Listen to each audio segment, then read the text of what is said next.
لله رب العالمين والصلاة والسلام على أشرف الأنبياء والمرسلين أما بعد فأعوذ بالله من الشيطان الرجيم من همزه ونفخه ونفثه بسم الله الرحمن الرحيم رب اشرح لي صدري ويسر لي أمري واحلل عقدة من لساني يفقه قولي اللهم انفعنا بما علمتنا وعلمنا ما ينفعنا وزدنا علما وبشر عبادي الذين يستمعون القول فيتبعون أحسنه أولئك الذين هداهم الله وأولئك هم أولو الألباب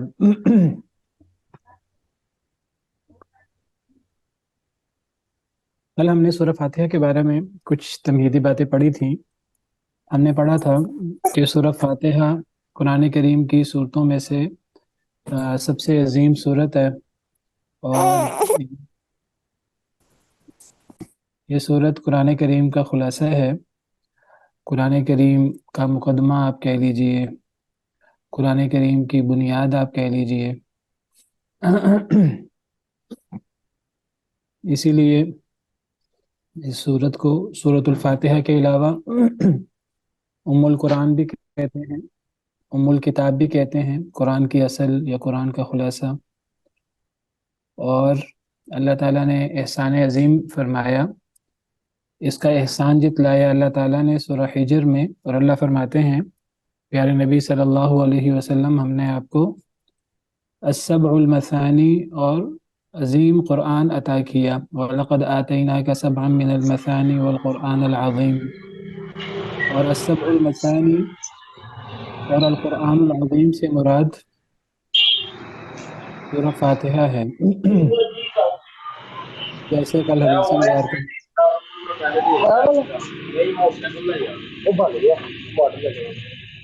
آپ لوگوں نے اپنے مائک آف کر لیا کریں، کئی دفعہ بات ہوئی ہے.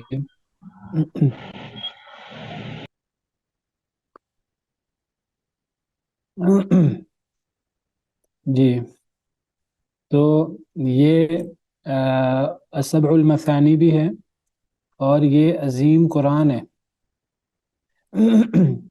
یہ صورت ہی اکیلی عظیم قرآن ہے. حدیث مبارکہ میں آتا ہے، آپ کو میری سکرین شیئر ہو رہی ہے؟ جی سر. جی سر. جی، حدیث مبارکہ میں آتا ہے، جلیل القدر صحابی بیان کرتے ہیں کہ نبی کریم صلی اللہ علیہ وسلم نے ان سے فرمایا، میں ذرا حدیث مبارکہ آپ کے سامنے کھول لوں تاکہ آپ اسے خود بھی آپ دیکھیں، پڑھیں حدیث مبارکہ کو، اور میں اس کا مفہوم، اس کا ترجمہ آپ کے سامنے بیان کر دیتا ہوں. صحیح بخاری کی حدیث ہے، حدیث نمبر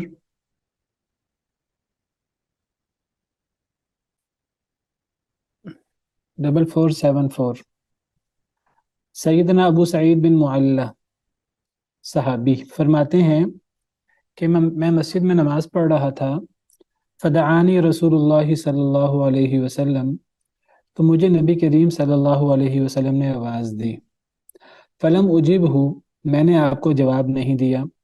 کیوں جواب نہیں دیا؟ جی کیونکہ نماز پڑھ رہے تھے.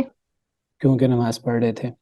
فقلت، تو میں نے کہا، کیا مطلب کہ نماز مکمل ہونے کے بعد میں پھر آپ کی خدمت میں حاضر ہوا فوراً، اور میں نے آپ کی خدمت میں حاضر ہو کر عرض کیا، یا رسول اللہ، اے اللہ کے رسول صلی اللہ علیہ وسلم، انی کنت اصلی. گیا کہ انہوں نے اپنا عذر پیش کیا کہ میں نے فوری اس لیے جواب نہیں دیا، میں فوری اس لیے نہیں آیا کہ میں تو نماز پڑھ رہا تھا.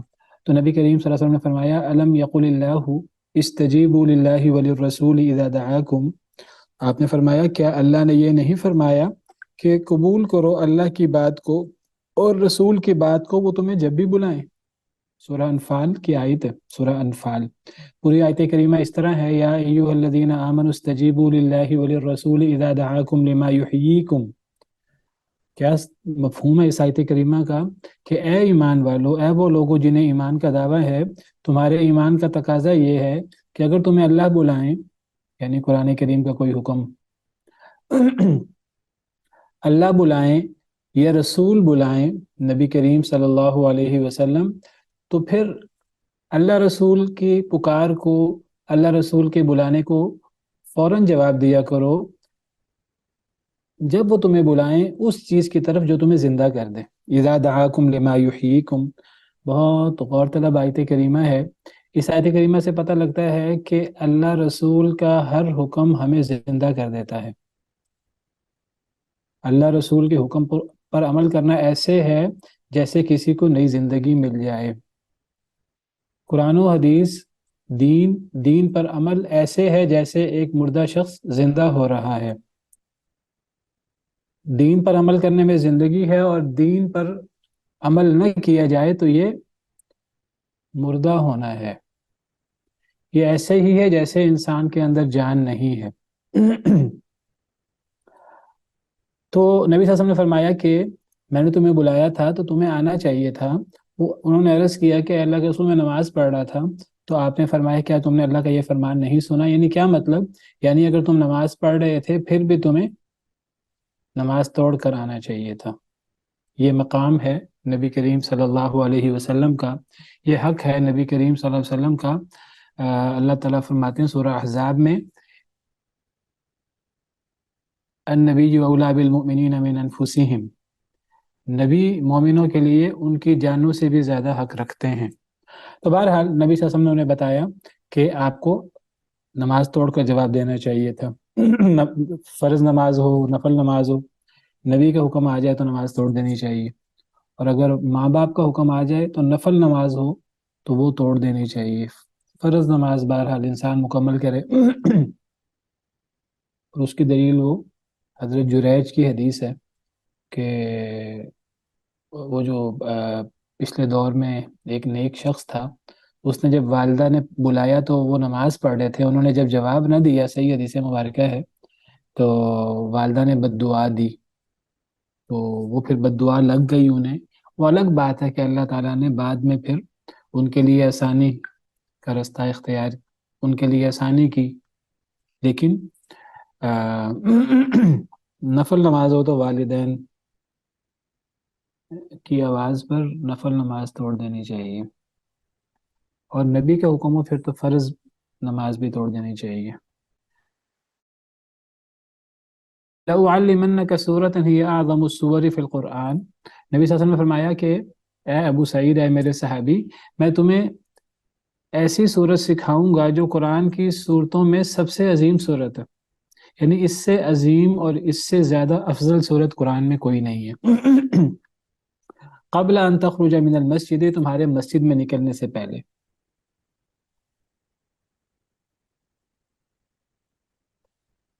نبی صلی اللہ علیہ وسلم نے فرمایا کہ ابھی آپ مسجد میں موجود ہیں، تو میں آپ کو کچھ دیر بعد آپ کے مسجد سے نکلنے سے پہلے میں آپ کو قرآن کریم کی سب سے عظیم صورت بتاؤں گا۔ آپ نے فوری نہیں بتایا، آپ نے انہیں انتظار کروایا۔ کیوں انتظار کروایا؟ اللہ کو بہتر علم ہے، شاید اس لیے کہ آپ شوق پیدا کرنا چاہتے تھے، سسپینس پیدا کر کے شوق پیدا کرنا چاہتے تھے، تاکہ ان کا شوق بڑھ جائے اور پھر وہ اس بات کو اچھے طریقے سے یاد رکھیں اور آگے بھی پہنچائیں۔ پھر آپ نے میرا ہاتھ پکڑا۔ فلما اراد ان یخرج، جب نبی کریم صلی اللہ علیہ وسلم نکلنے لگے مسجد سے، قلت لہ، تو میں نے عرض کیا، الم تقل، کہ اللہ کے رسول، کہ آپ نے نہیں فرمایا تھا، لأعلمنک سورۃ ہی اعظم سورۃ فی القرآن، کہ میں تمہیں جانے سے پہلے قرآن کریم کی سب سے عظیم سورت سکھاؤں گا؟ یعنی صحابی کا شوق بڑھ گیا، اور وہ صحابی کہنے لگے اللہ کے رسول آپ نے بتائی نہیں سورت۔ تو نبی صلی اللہ علیہ وسلم نے فرمایا الحمدللہ رب العالمین، وہ سورت الحمدللہ رب العالمین ہے۔ ہی السبع المثانی والقرآن العظیم الذی اوتیتہ، یہی سورت السبع المثانی ہے، اور یہی سورت القرآن العظیم ہے، بڑا قرآن ہے، عظیم قرآن ہے جو مجھے دیا گیا ہے۔ گویا کہ نبی کریم صلی اللہ علیہ وسلم نے اشارہ کیا سورہ ہجر کی اس آیت کریمہ کی طرف جو میں نے پڑھی آپ کے سامنے، وَلَقَدْ آتَيْنَاكَ سَبْعًا مِّنَ الْمَثَانِي وَالْقُرْآنَ الْعَظِيمَ، اللہ نے احسان جتلاتے ہوئے فرمایا کہ اے پیارے حبیب صلی اللہ علیہ وسلم، ہم نے آپ کو سبع المثانی بھی عطا کی ہے اور قرآن عظیم بھی عطا کی ہے۔ قرآن عظیم سے کوئی یہ نہ سمجھے کہ قرآن عظیم سے مراد قرآن ہے، سبع المثانی سے مراد فاتحہ ہے اور قرآن عظیم سے مراد قرآن ہے، نہیں، السبع المثانی سے مراد بھی سورہ فاتحہ ہے اور القرآن العظیم سے مراد بھی سورہ فاتحہ ہے۔ یہ سورہ فاتحہ کی فضیلت ہے، قرآن کی سب سے افضل سورت۔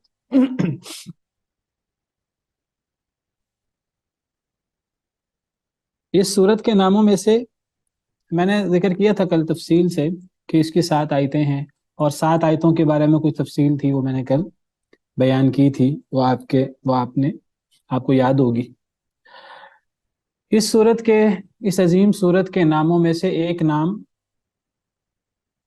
الصلاح بھی ہے۔ کیا نام ہے؟ الصلاح۔ الصلاح کا مطلب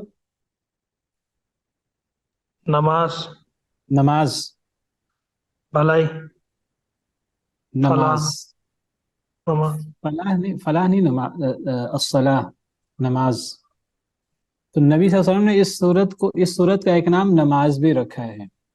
نماز کیوں رکھا ہے اس سورت کے ناموں میں سے ایک نام؟ کیونکہ اسے پڑھے بغیر آپ کی نماز نہیں ہو سکتی۔ کیونکہ اس کے بغیر نماز نہیں ہوتی۔ صحیح بخاری وغیرہ کی حدیث ہے، نبی کریم صلی اللہ علیہ وسلم نے فرمایا لا صلاة لمن لم يقرأ بفاتحة الكتاب۔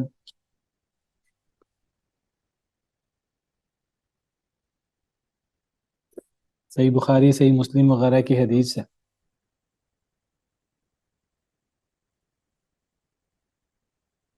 یہ صحیح بخاری حدیث نمبر 756 ہے، آپ کے سامنے آپ کو نظر آ رہی ہے۔ سیدنا عبادہ بن صامت رضی اللہ عنہ راوی ہیں، جلیل القدر صحابی، فرماتے ہیں کہ نبی کریم صلی اللہ علیہ وسلم نے فرمایا لا صلاة لمن لم يقرأ بفاتحة الكتاب، جو بندہ فاتحة الکتاب نہ پڑھے، سورہ فاتحہ نہ پڑھے، اس کی نماز نہیں ہوتی۔ یعنی ہر رکعت میں سورہ فاتحہ پڑھی جاتی ہے، 2 رکعت کی نماز ہے تو ہر رکعت میں، 2 رکعتوں میں ہر رکعت میں سورہ فاتحہ 2 مرتبہ سورہ فاتحہ پڑھی جائے گی۔ 3 رکعتوں کی نماز ہے مغرب کی تو پھر 3 دفعہ سورہ فاتحہ پڑھی جائے گی۔ 4 رکعتوں کی نماز ہے، ظہر کی نماز، عصر کی نماز یا عشاء کی نماز، تو ہر رکعت میں 1 مرتبہ یعنی 4 مرتبہ سورہ فاتحہ پڑھی جائے گی، اور اگر نہ پڑھی جائے تو پھر وہ رکعت ہی نہیں ہوتی، اور اگر وہ رکعت نہیں ہوتی تو پھر نماز نہیں ہوتی۔ تو سر یہ میرا اس جی جی سر اس کے متعلق یہ کوشچن ہے کہ دیکھیں اب کچھ لوگ امام کے پیچھے نماز پڑھتے ہیں تو وہ سورۃ فاتحہ نہیں پڑھتے، تو پھر ان کی نماز تو نہیں ہے نا؟ دیکھیے وہ پھر وہاں نا دیگر کچھ تفصیلات آ جاتی ہیں، تو اس میں بعض لوگ ان تفصیلات کو مد نظر رکھتے ہوئے وہ جو ہیں وہ موقف اختیار کرتے ہیں کہ ہمیں امام کے پیچھے بھی پڑھنی چاہیے۔ دیگر احادیث، ایک تو یہ احادیث ہیں، یہ صحیح بخاری صحیح مسلم کی حدیث ہے، متفق علیہ حدیث ہے، تقریباً حدیث کی ہر کتاب میں ہے۔ تو بعض علماء اس حدیث کو مد نظر رکھتے ہوئے اور دیگر بہت ساری احادیث کو مد نظر رکھتے ہوئے یہ موقف رکھتے ہیں کہ اکیلا بندہ نماز پڑھ رہا ہے یا باجماعت نماز پڑھ رہا ہے، سری نماز پڑھ رہا ہے، جہری نماز پڑھ رہا ہے، بطور امام نماز پڑھ رہا ہے، بطور مقتدی نماز پڑھ رہا ہے، تو ہر حالت میں اسے سورہ فاتحہ پڑھنی ہے۔ اس حدیث مبارکہ کے علاوہ ان کے دیگر دلائل بھی ہیں بڑے واضح، صحیح اور صریح احادیث میں۔ بعض علماء کی رائے یہ ہے کہ جہری نماز میں امام کے پیچھے سورہ فاتحہ نہیں پڑھنی چاہیے، وہ بھی دلیل پیش کرتے ہیں ایک حدیث مبارکہ، لیکن وہ حدیث مبارکہ ضعیف ہے، اس کی صحت میں کچھ کمزوری ہے۔ بہرحال اس مسئلے میں اختلاف ہے، جیسے میں نے ذکر کیا، نبی صلی اللہ علیہ وسلم کی صحیح حدیث ہے، آپ نے فرمایا لا تقرؤوا خلفی الا بأم القرآن۔ آپ نے فرمایا کہ یعنی آپ ایک دفعہ جہری نماز پڑھا رہے تھے، پیچھے کسی نے سورہ فاتحہ پڑھی اونچی آواز میں، تو تھوڑا سا آپ کی قرات سے ان کی قرات خلط ملط ہو گئی، تو نبی کریم صلی اللہ علیہ وسلم نے فرمایا، منع کیا۔ آپ نے پوچھا میرے نماز کے بعد میرے پیچھے کون پڑھ رہا تھا؟ تو وہ ایک صحابی نے عرض کیا کہ میں پڑھ رہا تھا، تو آپ نے فرمایا میرے پیچھے سورہ فاتحہ کے علاوہ کچھ نہ پڑھا کرو۔ تو یہ بڑی واضح حدیث ہے اس بارے میں کہ باجماعت نماز میں بھی سورہ فاتحہ پڑھنی چاہیے. میرا اصل میں یہ موضوع نہیں تھا. میں اصل میں آپ کو یہ بتانا چاہ رہا تھا کہ سورہ فاتحہ کو نماز قرار دیا گیا ہے. یہ جو میں نے آپ کے سامنے حدیث مبارکہ پیش کی ہے، اس میں سورہ فاتحہ کو الصلاۃ قرار نہیں دیا گیا. اس میں ایک بات بیان کی گئی ہے کہ سورہ فاتحہ کے علاوہ نماز نہیں ہوتی، سورہ فاتحہ کے بغیر. لیکن میں جو آپ کے سامنے سورہ فاتحہ کی اہمیت اور سورہ فاتحہ کے نام ذکر کر رہا ہوں، تو نبی کریم صلی اللہ علیہ وسلم نے ایک حدیث مبارکہ میں سورہ فاتحہ کا نام سورۃ الصلاح بھی رکھا ہے. وہ حدیث مبارکہ کیا ہے، میں وہ آپ کے سامنے پیش کرنا چاہتا ہوں. وہ حدیث مبارکہ یہ ہے نبی صلی اللہ علیہ وسلم نے حدیث مبارکہ بیان کی. اس حدیث مبارکہ کو حدیث قدسی کہتے ہیں. حدیث قدسی کون سی حدیث ہوتی ہے؟ جو اللہ تعالیٰ نے بیان کی ہو. جو اللہ تعالیٰ نبی کی طرف مطلوب ہو کہ اللہ تعالیٰ نے یہ فرمایا. جو اللہ تعالیٰ کا کلام اور حضور کریم صلی اللہ علیہ وآلہ وسلم سے روایت نقل. جی ویسے تو یاد رکھیے، نبی صلی اللہ علیہ وسلم کا ہر فرمان، نبی کریم صلی اللہ علیہ وسلم کی ہر حدیث وہ اللہ کی طرف سے ہی ہوتی ہے، کیونکہ نبی کریم صلی اللہ علیہ وسلم اپنی طرف سے بات نہیں کرتے تھے. قرآن کہتا ہے قسم اٹھا کر، والنجم اذا ہوا ما ضل صاحبکم وما غوا وما ينطق عن الهوى.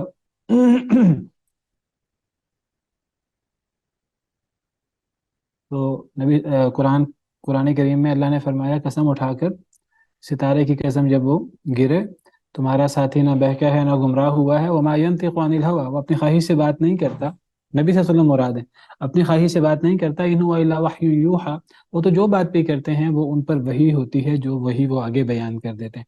تو گویا کہ نبی کریم صلی اللہ علیہ وسلم کی ہر بات جو بطور نبی آپ امت تک پہنچائیں بطور دین، وہ اصل میں اللہ کی بات ہوتی ہے.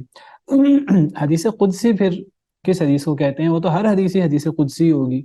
اصل میں ویسے تو انڈرسٹوڈ ہے کہ ہر حدیث جو نبی کریم صلی اللہ علیہ وسلم بیان فرمائیں وہ اللہ کی طرف سے ہوتی ہے.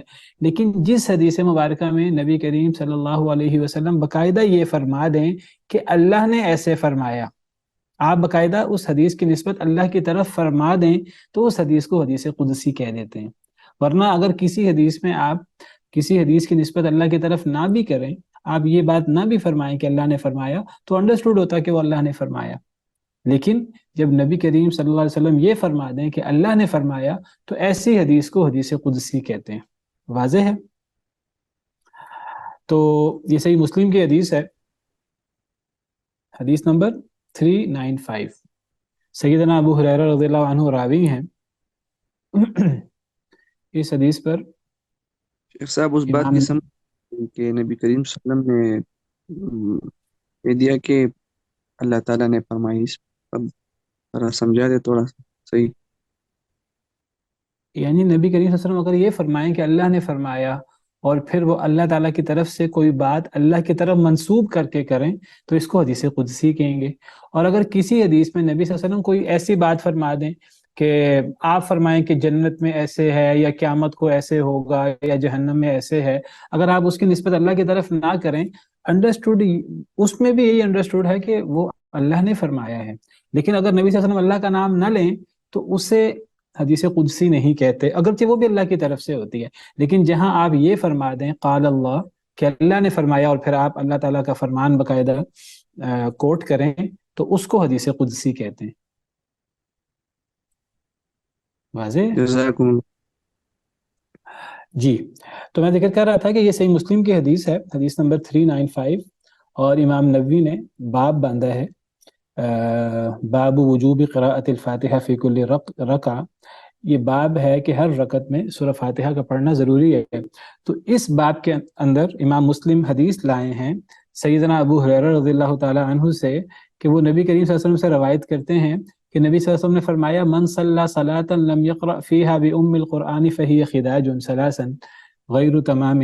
جو بندہ نماز پڑھے جس نماز میں وہ ام القرآن نہ پڑھے، ام القرآن سے مراد سورہ فاتحہ، سورہ فاتحہ کے ناموں میں سے ایک نام ام القرآن ہے، فہی خداج، تو وہ ناقص ہے. 3 مرتبہ آپ نے یہ بات فرمائی. یعنی خداج کا معنی غیر تمامین، مکمل نہیں ہے۔ فقیل علی ابی ہریرہ، تو سیدنا ابو ہریرہ رضی اللہ عنہ سے سوال کیا گیا، تابعین نے، کسی تابعی نے سوال کیا، انا کنا نکون وراء الامام، انا نکون وراء الامام، ہم کبھی امام کے پیچھے ہوتے ہیں تو وہاں بھی پڑھیں گے، یہ سوال کیا۔ تو سیدنا ابو ہریرہ رضی اللہ عنہ نے جواب دیا اس کا، اقرأ بها فی نفسک، کہ اس کو اپنے دل میں پڑھ لیا کرو۔ گویا کہ سیدنا ابو ہریرہ رضی اللہ تعالیٰ عنہ نے وہ جواب دیا جو انہوں نے گویا کہ نبی کریم صلی اللہ علیہ وسلم سے سیکھا تھا یا آپ سے سمجھا تھا، تو انہوں نے فرمایا دل میں پڑھ لیا کرو، آہستہ آواز میں، آہستہ آہستہ پیچھے پڑھ لیا کرو۔ فَإِن، کیوں کہتے ہیں فَإِنِّي سَمِعْتُ رسول اللہ صلی اللہ علیہ وسلم یقول، اس لیے کہ میں نے نبی کریم صلی اللہ علیہ وسلم کو یہ فرماتے سنا ہے۔ کون کہہ رہے ہیں؟ سیدنا ابو ہریرہ رضی اللہ عنہ کہتے ہیں میں نے خود نبی کریم صلی اللہ علیہ وسلم کو یہ فرماتے سنا ہے کہ آپ نے کیا فرمایا؟ قال اللہ تعالی، آپ نے فرمایا کہ اللہ نے فرمایا۔ اب یہ ہے حدیث قدسی، یہ جو پچھلی حدیث ہے نا، من صلی صلاۃ لم یقرأ فیہا بأم القرآن، اس کو حدیث قدسی نہیں کہیں گے، اگرچہ یہ بات بھی نبی صلی اللہ علیہ وسلم نے جو فرمائی اپنی طرف سے نہیں فرمائی، ہمارا ایمان ہے، یقین ہے کہ نبی صلی اللہ علیہ وسلم نے یہ بات اللہ کی طرف سے فرمائی ہے، لیکن چونکہ یہاں نبی کریم صلی اللہ علیہ وسلم نے یہ نہیں فرمایا کہ اللہ نے فرمایا، اگرچہ انڈرسٹوڈ ہے کہ یہ بات بھی نبی صلی اللہ علیہ وسلم نے اللہ کی طرف سے کہی، لیکن ہم اس کو حدیث قدسی نہیں کہیں گے من صلی صلاۃ لم یقرأ فیہا بأم القرآن کو، بلکہ یہ جو سیدنا ابو ہریرہ رضی اللہ عنہ فرماتے ہیں کہ دل میں پڑھ لو، اور پھر نبی صلی اللہ علیہ وسلم کی حدیث بیان کرتے ہیں، کہتے ہیں میں نے نبی صلی اللہ علیہ وسلم کو خود فرماتے سنا کہ نبی صلی اللہ علیہ وسلم نے فرمایا تھا کہ اللہ نے فرمایا۔ اب یہ حدیث قدسی ہو گئی، اللہ نے کیا فرمایا؟ قسمت الصلاۃ بینی و بین عبدی، اب یہ جو اللہ کا فرمان ہے جو نبی کریم صلی اللہ علیہ وسلم بیان فرما رہے ہیں، اللہ کا ایک فرمان قرآن میں ہوتا ہے، قرآن کلام اللہ ہے، اور اللہ کا ایک فرمان جو نبی کریم صلی اللہ علیہ وسلم اللہ کی طرف نسبت کر کے بیان کریں تو اس کو حدیث قدسی کہتے ہیں۔ یہ فرق ہے قرآن کریم میں اور حدیث قدسی میں۔ قرآن کریم کا مقام سب سے بلند ہے، حدیث قدسی کا بہت بلند مقام ہے، لیکن وہ قرآن جیسا مقام نہیں ہے۔ نماز میں قرآن کو تو پڑھا جائے گا، نماز میں حدیث قدسی کو بطور قرات نہیں پڑھا جا سکتا قیام میں۔ بہرحال نبی صلی اللہ علیہ وسلم نے فرمایا، اللہ نے فرمایا، کیا فرمایا؟ قسمت الصلاۃ بینی و بین عبدی، میں نے تقسیم کر دیا نماز کو اپنے اور اپنے بندے کے درمیان، نصفینی، نصف نصف، یعنی اللہ نے فرمایا کہ میں نے نماز کو اپنے اور اپنے بندے میں آدھا آدھا تقسیم کر دی ہے۔ کیا مطلب؟ کہ نماز آدھی میرے لیے، آدھی میرے بندے کے لیے، وَلِعَبْدِ مَا سَأَلَ، اور میرے بندے کے لیے جو وہ سوال کرے۔ کون فرما رہے ہیں؟ نبی صلی اللہ علیہ وسلم اللہ کی طرف سے اللہ کا قول بیان کر رہے ہیں کہ اللہ تعالیٰ نے یہ فرمایا۔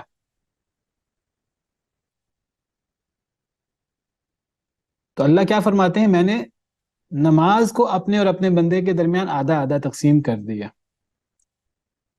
پھر اللہ تعالیٰ اس کی وضاحت فرماتے ہیں کہ فَإِذَا قَالَ الْعَبْدُ، جب میرا بندہ کہتا ہے الحمدللہ رب العالمین، جب وہ الحمدللہ رب العالمین آیت پڑھتا ہے سورہ فاتحہ کی، قال اللہ تعالیٰ، تو اللہ فرماتے ہیں حمیدنی عبدی، میرے بندے نے میری حمد بیان کی، میری تعریف کی۔ وَإِذَا قَالَ، اور جب کہتا ہے، یعنی جب بندہ کہتا ہے نماز پڑھتے ہوئے الرحمن الرحیم، قال اللہ تعالیٰ، تو اللہ فرماتے ہیں اثنى علی عبدی، میرے بندے نے میری ثنا بیان کی۔ وَإِذَا قَالَ، اور جب بندہ کہتا ہے مالک یوم الدین، جب یہ آیت پڑھتا ہے، قال، تو فرماتے ہیں، یعنی اللہ تعالیٰ فرماتے ہیں مجدنی عبدی، میرے بندے نے میری بڑی بزرگی بیان کی، بڑی شان بیان کی میری۔ وقال مرتن، اور نبی بعض دفعہ نبی صلی اللہ علیہ وسلم نے یہ فرمایا فوض الی عبدی، میرے بندے نے معاملہ میرے سپرد کر دیا۔ فَإِذَا قَالَ، جب بندہ کہتا ہے ایاک نعبد و ایاک نستعین، تو قال، تو اللہ فرماتے ہیں ھذا بینی و بین عبدی، یہ میرے اور میرے بندے کے درمیان ہے۔ وَلِعَبْدِ مَا سَأَلَ، اور میرے بندے کے لیے جو وہ سوال کرے۔ کیا مطلب؟ یہ میرے بندے کے درمیان ہے، یعنی اس کا ایک حصہ میرے لیے ہے اور ایک حصہ میرے بندے کے لیے ہے۔ ایک حصہ میرے لیے کیا مطلب؟ ایاک نعبد، گویا کہ یہ اللہ کے لیے ہے عبادت، یعنی گویا کہ اس آیت کریمہ میں میرا بندہ میری عبادت کا ذکر کر رہا ہے کہ اے اللہ ہم صرف آپ کی عبادت کرتے ہیں، تو گویا کہ یہ اللہ کی شان بیان ہوئی، تو یہ اللہ کے لیے ہے۔ وَإِيَّاكَ نَسْتَعِينُ، اور بندہ کہتا ہے کہ اے اللہ ہم صرف آپ سے مدد مانگتے ہیں، تو یہ بندہ کہہ کر گویا کہ جب وہ یہ کہتا ہے اللہ ہم صرف آپ سے مدد مانگتے ہیں، تو گویا کہ وہ اللہ تعالیٰ سے یہ سوال کرتا ہے کہ اے اللہ ہمارا آپ کے علاوہ کوئی معبود نہیں ہے، ہم اپنی حاجتیں صرف آپ کے سامنے پیش کرتے ہیں، آپ ہماری حاجت قبول کر لیں۔ تو گویا کہ یہ پڑھنے سے، ایاک نستعین پڑھنے سے بندے کو فائدہ ہوتا ہے کہ بندہ اللہ کو واسطہ دیتا ہے کہ اے اللہ آپ کے علاوہ ہمارا معبود کوئی نہیں ہے، ہماری حاجتیں آپ نے پوری کرنی ہیں، تو اللہ تعالیٰ خوش ہو کر حاجتیں پوری کر دیتے ہیں، تو بندے کو اس کا فائدہ ہوتا ہے۔ تو یہ مطلب ہے واللہ عالم کہ یہ میرے اور میرے بندے کے درمیان ہے، اور میرا بندہ جو مانگے وہ اس کو ملے گا، وَلِعَبْدِ مَا سَأَلَ، اور میرے بندے کے لیے ہے جو وہ سوال کرے۔ کیا مطلب؟ یعنی میں اسے دوں گا۔ اللہ بڑے خوش ہوتے ہیں یہ آیت کریمہ سن کر۔ اور جب پھر بندہ کہتا ہے اہدنا الصراط المستقیم صراط الذین انعمت علیہم غیر المغضوب علیہم ولا الضالین، تو اللہ کیا فرماتے ہیں؟ ھذا لعبدی ولعبد ما سأل، یہ میرے بندے کے لیے ہے اور میرا بندہ جو سوال کر رہا ہے وہ اس کو ملے گا۔ یعنی یہ تو دعا ہے نا ساری کی ساری، تو اللہ فرماتے ہیں یہ میرے بندے کی دعا ہے، میرے بندے کے فائدے کے لیے ہے، اور جو میرا بندہ مانگ رہا ہے میں اسے دوں گا، کیونکہ میرے بندے نے میری اتنی تعریفیں بیان کی، میرے بندے نے میری عبادت کا اقرار کیا، اور میرے بندے نے کہا کہ اللہ کے علاوہ کون ہے جس سے ہم مانگتے ہیں، ہم اللہ کے علاوہ کسی سے مدد نہیں مانگتے۔ تو اللہ فرماتے ہیں کہ یہ میرے بندے کے لیے ہے اور میرے بندے کو وہ ملے گا جو اس نے سوال کیا۔ تو یہ حدیث مبارکہ ہے صحیح مسلم کی۔ وجہ اس استشہاد اس حدیث مبارکہ میں قسمت الصلاۃ بینی و بین عبدی، نبی صلی اللہ علیہ وسلم فرماتے ہیں، حضرت ابو ہریرہ فرماتے ہیں کہ سورہ فاتحہ ضرور پڑھنی ہے۔ کیوں پڑھنی ہے؟ وہ کہتے ہیں اگر امام کے پیچھے ہو پھر بھی پڑھ لو، چھوڑنا نہیں ہے۔ کیوں؟ سورہ فاتحہ پڑھنے کی اتنی بڑی فضیلت ہے، یہ فضیلت تمہیں اور کہاں سے حاصل ہوگی؟ کیا فضیلت ہے؟ سیدنا ابو ہریرہ بیان کرتے ہیں کہ نبی کریم صلی اللہ علیہ وسلم نے فرمایا کہ اللہ نے یہ فرمایا قسمت الصلاۃ بینی و بین عبدی، میں نے نماز کو اپنے اور اپنے بندے میں تقسیم کر دیا۔ اب اللہ تو فرماتے ہیں کہ میں نے نماز کو اپنے اور اپنے بندے میں تقسیم کر دیا، اور نماز سے مراد عام طور پہ نماز لی جاتی ہے اللہ اکبر سے لے کر سلام تک، لیکن جب اللہ تعالیٰ نے یہ فرمایا میں نے نماز کو اپنے اور اپنے بندے کے درمیان تقسیم کیا، اور آگے جب وضاحت فرمائی تو ساری وضاحت تو سورہ فاتحہ کے بارے میں ہے۔ سورہ فاتحہ کے علاوہ سورہ فاتحہ کے بعد کوئی اگلی سورت، اس کا کوئی ذکر نہیں ہے، رکوع کا کوئی ذکر نہیں ہے، قومے کا کوئی ذکر نہیں ہے، سجدے کا کوئی ذکر نہیں ہے، قعدہ کا ذکر نہیں ہے، تشہد کا ذکر نہیں ہے۔ تو کیا ثابت ہوا اس سے؟ کہ یہاں الصلاۃ کس کو کہا گیا ہے؟ سورۃ فاتحہ کو۔ سورہ فاتحہ کو۔ اس سے یہ ثابت ہوا کہ الصلاۃ سورہ فاتحہ کے ناموں میں سے ایک نام ہے۔ اللہ نے یہاں سورہ فاتحہ کو الصلاۃ کہا ہے، اللہ تعالیٰ نے حدیث قدسی میں نبی صلی اللہ علیہ وسلم نے اللہ کی طرف سے بیان کیا کہ اللہ فرماتے ہیں کہ میں نے نماز کو تقسیم کر دی ہے۔ تو یہ سورہ فاتحہ کے ناموں میں سے ایک نام ہے، سورۃ الصلاۃ، اور یہ بہت زبردست دلیل ہے اس بات کی کہ جب اللہ نے سورہ فاتحہ کو صلاح کہہ دیا ہے تو سورہ فاتحہ کے بغیر نماز کیسے ہوگی، وہ رکعت کیسے ہوگی؟ اور جب دیگر احادیث موجود ہیں، لا صلاۃ لمن لم یقرأ بفاتحۃ الکتاب، صحیح بخاری صحیح مسلم کی وہ احادیث بھی یہی بتا رہی ہیں۔ تو سورہ فاتحہ کے ناموں میں سے ایک نام الصلاۃ ہے۔ اور دوسرے انداز سے سمجھنے کے لیے بعض دفعہ عربی زبان میں بھی ہے، دیگر زبانوں میں بھی ہے۔ بعض دفعہ دیکھیں سورہ فاتحہ ایک ہے پوری نماز تکبیر تحریمہ سے لے کر سلام تک، ایک ہے اس کے اندر سورہ فاتحہ۔ سورہ فاتحہ آپ کو پتہ ہے کہ وہ ہر رکعت میں ثنا کے بعد، پہلی رکعت میں ثنا کے بعد سورہ فاتحہ پڑھی جاتی ہے، ہر رکعت کے شروع میں سورہ فاتحہ پڑھی جاتی ہے اعوذ باللہ بسم اللہ کے بعد۔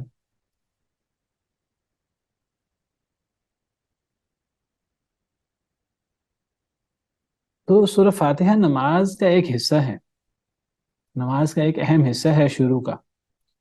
تو نماز کے ایک حصہ کو بول کر اس کو نماز کہنا، اس کو اصطلاح میں کہتے ہیں جز بول کر کل مراد لینا۔ کیا کہتے ہیں؟ جز بول کر کل مراد لینا۔ کیا مطلب ہے جز بول کر کل مراد لینا؟ یعنی کسی چیز، ایک چیز لمبی ہے، اس کا ایک جز بیان کر کے پوری چیز مراد لے لی جائے تو اس کو اصطلاح میں کہتے ہیں جز بول کر کل مراد لینا۔ یہ کیوں کیا جاتا ہے؟ یہ عربی زبان میں بھی ہے اور اردو میں اور باقی ہر زبان میں بھی ہے، اس کی مثالیں موجود ہیں۔ مثال کے طور پر عربی زبان میں کہتے ہیں، اگر یہ کہنا ہو نا کتنے لوگ ہیں، تو عربی زبان میں اس کو کہتے ہیں کم عدد الرؤوس۔ کیا مطلب ہے کم عدد الرؤوس؟ سروں کی تعداد کتنی ہے؟ اب سر تو کہتے ہیں سر کو جس میں ہمارا سر ہے، بال ہیں، ہمارا چہرہ ہے، کان ہے، ناک ہے، اس کو سر کہتے ہیں۔ اگر عربی زبان میں کہنا ہو کہ کتنے افراد ہیں تو کیا کہتے ہیں کہ عدد رؤوس کتنے ہیں۔ کیا مطلب؟ یعنی سر کتنے ہیں۔ اور دیکھیں انگلش میں بھی کہتے ہیں کہ اگر کوئی چیز ہے میرے پاس، 3 چیزیں ہیں اور میں نے 3 لوگوں کو دینی ہے، تو میں کیا کہوں گا؟ پر ہیڈ اتنے اتنے دے دو، پر ہیڈ ایک ایک دے دو۔ پر ہیڈ کا مطلب کیا ہوتا ہے؟ ہر سر کو، ہر سر مراد نہیں، ہر شخص مراد ہے پورا۔ تو اس کو کیا کہتے ہیں اصطلاح میں؟ جز بول کر کل مراد لینا۔ جز بول کر کل مراد لینا۔ یہ کیوں ایسا ہوتا ہے؟ یہ عام ہے ہر زبان میں، ہر زبان کا محاورہ ہے، ہر زبان کا ایک انداز ہے۔ مقصد اس سے کیا ہوتا ہے؟ اس سے مقصد ایک جز کی اہمیت بیان کرنا ہوتا ہے کہ وہ جز اتنا اہم ہے، گویا کہ وہ جز اکیلا ہی اس کا اطلاق پوری چیز پر ہوتا ہے۔ یعنی ہم عربی میں عدد رؤوس کیوں کہتے ہیں یا انگلش میں پر ہیڈ کیوں کہتے ہیں؟ کیونکہ سر ہمارے پورے جسم کا سب سے بڑا جز ہے، سب سے عظیم جز ہے۔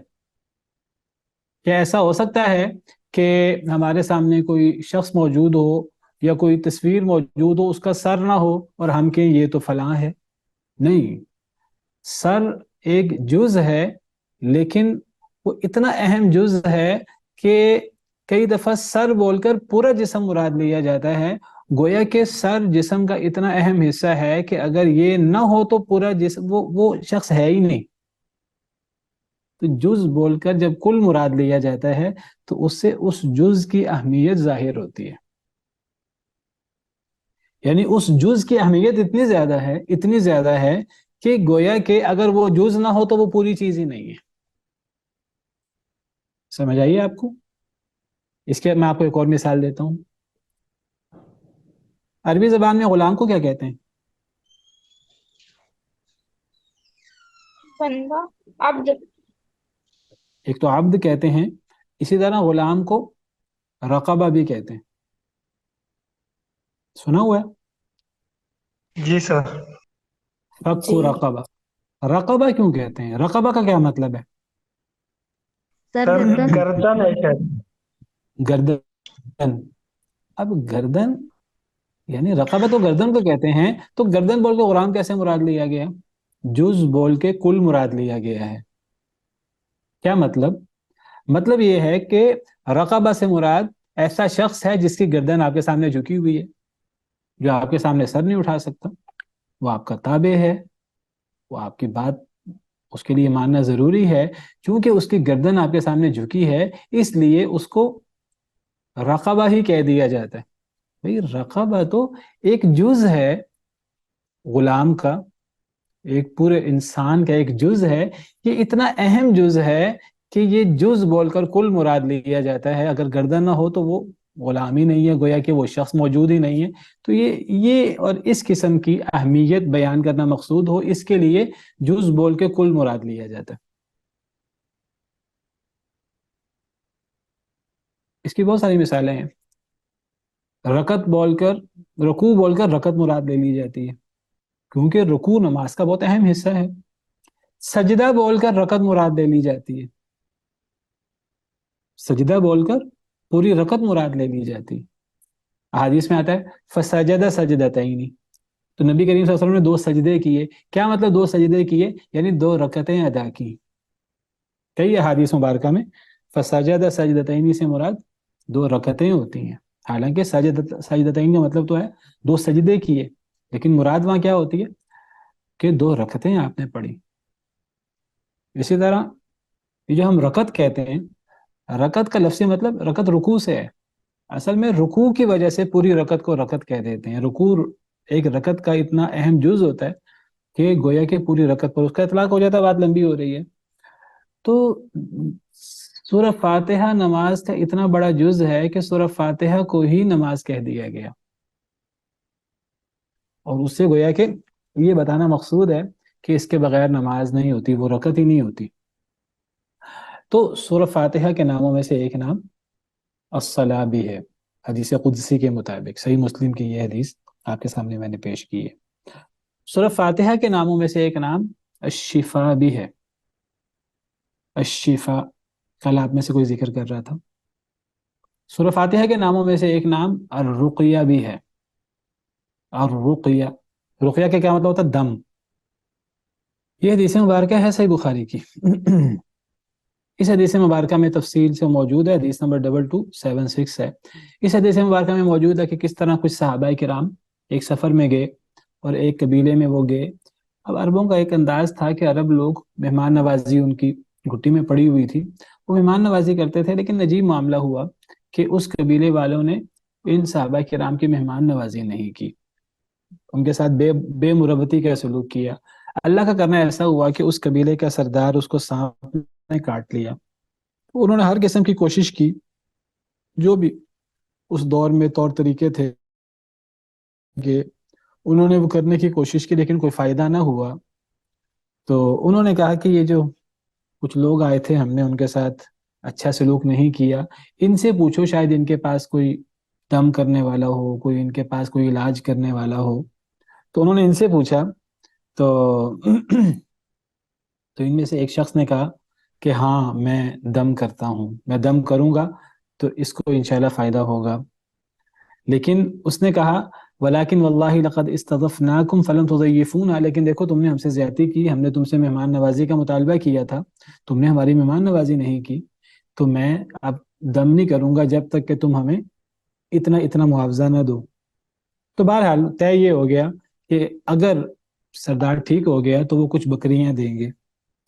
تو وہ صحابی وہ چلے گئے جنہوں نے کہا تھا میں دم کروں گا، تو انہوں نے سورہ فاتحہ پڑھی جا کر، اور سورہ فاتحہ پڑھ کر وہ یتفلو کا مطلب ہوتا ہے یعنی پھونک مارنا، ایسی پھونک مارنا جس کے اندر تھوڑا سا لعاب بھی شامل ہو۔ تو وہ سردار ایسے ٹھیک ہو گیا جیسے کہ اسے کوئی بیماری ہی نہیں تھی، بالکل ٹھیک ہو گیا۔ تو انہوں نے بہرحال اپنا جو وعدہ کیا تھا انہوں نے وعدہ پورا کیا، انہوں نے مہمان نوازی بھی کی، معذرت بھی کی، اور پھر ان کو بکریاں بھی دی۔ اب وہ صحابہ کرام پریشان ہو گئے کہ یہ تو قرآن پڑھ کے ہم نے یہ بکریاں لی ہیں، یہ معاوضہ ہم نے لیا ہے، کیا قرآن پڑھ کے اس طرح کر کے معاوضہ لیا جا سکتا ہے؟ نہیں لیا جا سکتا۔ صحابہ کرام اللہ سے ڈرنے والے تھے اور ایک مومن کا یہی کام ہے، مومن اللہ سے ڈرنے والا ہوتا ہے۔ اس کے سامنے کوئی نئی چیز آتی ہے، اس کو نہیں پتا ہوتا، تو یہ نہیں وہ دیکھتا کہ جی وہ کہتے ہیں جی پنجابی میں سنے ملائی آندے ہو، جو آ رہا ہے وہ آ جائے، نہیں، وہ کہتے ہیں کہ یہ جو چیز ہمارے پاس آ رہی ہے جائز طریقے سے آ رہی ہے، ناجائز طریقے سے آ رہی ہے۔ سوال ہے انہوں نے مانگا کیوں تھا؟ مانگا اس لیے تھا کہ ان کے ساتھ زیادتی ہوئی تھی، وہ ضرورت مند تھے، ان کا انہوں نے دھیان نہیں کیا۔ اور وہ عربوں کا یہ ایک طریقہ کار تھا، وہ ہر ایک کے لیے کرتے تھے، جاننے والوں کے لیے بھی کرتے تھے، نہ جاننے والوں کے لیے بھی کرتے تھے۔ بہرحال انہوں نے کہا کہ ٹھہر جاؤ، ہم واپس جائیں گے، نبی کریم صلی اللہ علیہ وسلم کی خدمت میں حاضر ہوں گے تو آپ سے پوچھیں گے، اگر آپ نے صحیح کہا تو ٹھیک ہے، اگر آپ نے اجازت نہ دی تو ہم چھوڑ دیں گے اس کو۔ تو انہوں نے آ کے نبی صلی اللہ علیہ وسلم کو بتایا، تو نبی صلی اللہ علیہ وسلم نے فرمایا، آپ نے بڑی تعریف کی ان کی، آپ خوش ہوئے، اور آپ نے انہیں فرمایا وما یدریک انہا رقیہ، تجھے کیا علم کہ یہ تو دم ہے؟ کیا؟ یعنی سورہ فاتحہ، آپ نے سورہ فاتحہ کو دم قرار دیا، آپ نے فرمایا یہ سورہ تو دم ہے، تو سورہ فاتحہ کو نبی کریم صلی اللہ علیہ وسلم نے دم فرمایا۔ تو گویا کہ اس سورت کا ایک نام دم ہے، اور اس سورت کا ایک نام الشفا بھی ہے، ہر بیماری سے شفا۔ یاد رکھیے، نبی صلی اللہ علیہ وسلم نے فرمایا، آپ نے فرمایا کہ قد اصبتم، تم نے بالکل ٹھیک کیا ہے، اور آپ نے ان کو مزید تسلی دینے کے لیے فرمایا اقسموا کہ ان بکریوں کو آپس میں تقسیم کر لو، اور آپ نے ان کو مزید مطمئن کرنے کے لیے کہا وَاضْرِبُوا لِي مَعَكُمْ سَهْمًا، میرا بھی حصہ رکھو۔ نبی صلی اللہ علیہ وسلم نے ہنس کر فرمایا صلی اللہ علیہ وسلم۔ تو سورہ فاتحہ شفا بھی ہے، دم بھی ہے۔ اچھا میں ذکر کر رہا تھا کہ ویسے تو پورا قرآن شفا ہے۔ یا ایھا الناس قد جاءتکم موعظۃ من ربکم وشفاء لما فی الصدور، اے ایمان والو تمہارے پاس اللہ کی طرف سے نصیحت آ چکی اور سینے کی شفا آ چکی۔ آپ کوئی بندہ کہ یہ سورہ یونس کی آیت ہے، کوئی بندہ کہ اس آیت کریمہ میں قرآن کریم کو نصیحت قرار دیا گیا اور قرآن کریم کو سینے کی شفا قرار دیا گیا، تو سینے کی شفا سے مراد ہے روحانی بیماریوں کی شفا، یعنی شرک سے، بدعات سے، خرافات سے، کبر سے، غرور سے، یہ جو دل کی بیماریاں ہیں، تو ان بیماریوں سے قرآن پڑھنے سے شفا ملتی ہے، انسان کے اندر عاجزی پیدا ہوتی ہے، توحید کا جذبہ پیدا ہوتا ہے، اطاعت کا جذبہ پیدا ہوتا ہے، وغیرہ وغیرہ۔ نہیں، یہ کہنا کہ قرآن کریم میں صرف سینے کی شفا ہے یہ بات صحیح نہیں ہے۔ اس لیے یہ بات صحیح نہیں ہے کوئی بندہ اس آیت کریمہ کو پیش کر کے کہ اس میں تو سینے کی شفا کا ذکر ہے، نہیں، قرآن کریم کی ایسی آیات بھی ہیں جس میں بالعموم شفا کا ذکر ہے، جیسے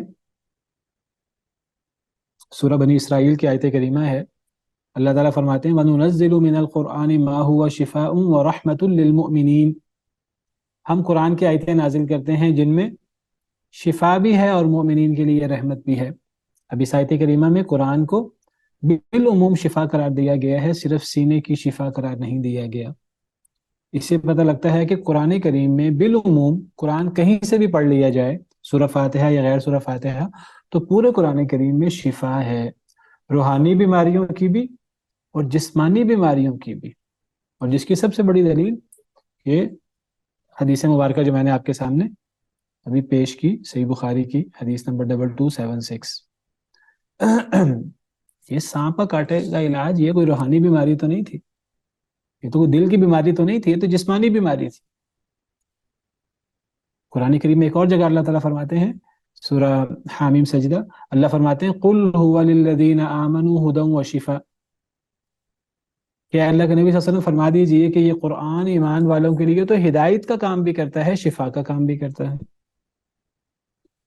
تو یاد رکھیے قرآن کریم بالعموم سارے کا سارا یہ شفا ہے، نہ صرف دل کی بیماریوں کی، روحانی بیماریوں کی، بلکہ جسمانی بیماریوں کی بھی۔ لیکن ہم کہیں گے ہم پڑھتے ہیں کئی دفعہ تو شفا حاصل نہیں ہوتی، تو یہ کیسے شفا ہے؟ جی کون جواب دے گا اس کا؟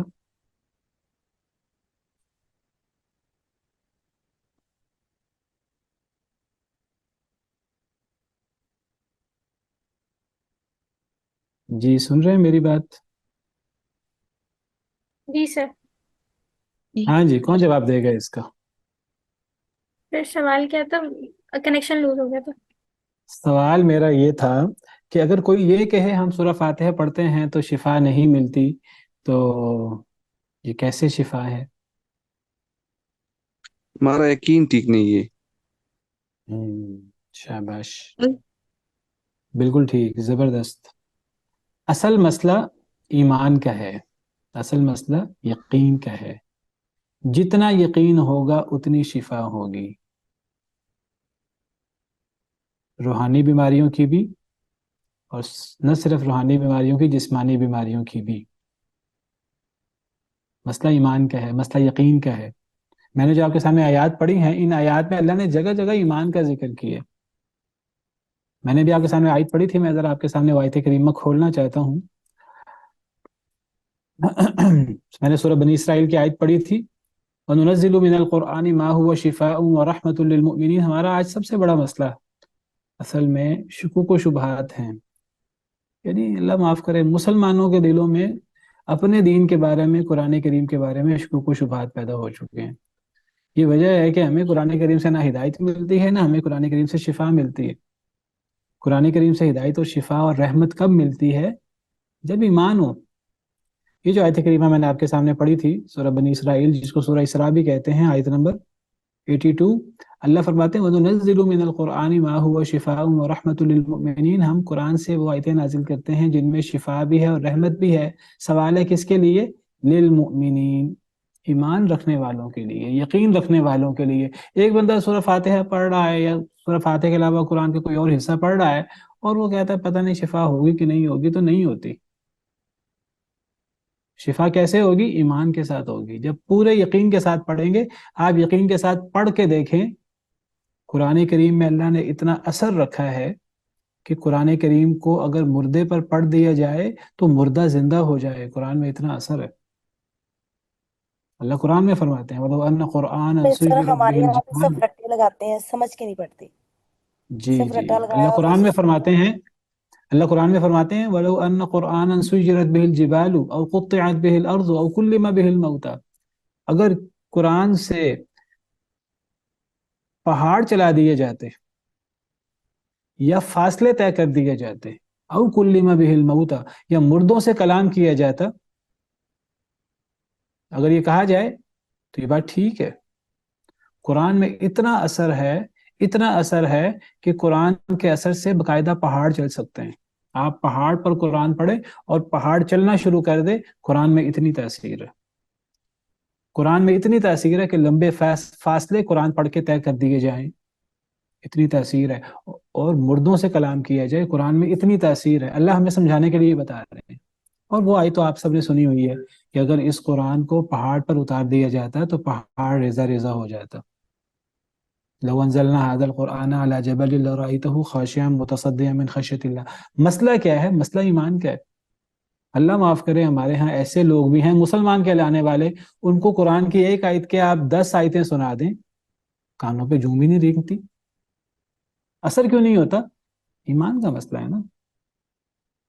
جس کا ایمان ہو قرآن سن کر وہ اپنی جگہ ٹھہر ہی نہیں سکتا. وہ قرآن سن کر سجدے میں گر پڑے گا، اور قرآن سن کر اس کے دل کی دنیا زیر و زبر ہو جائے گی جس کے اندر ایمان ہے. تو یہی معاملہ شفا کا ہے.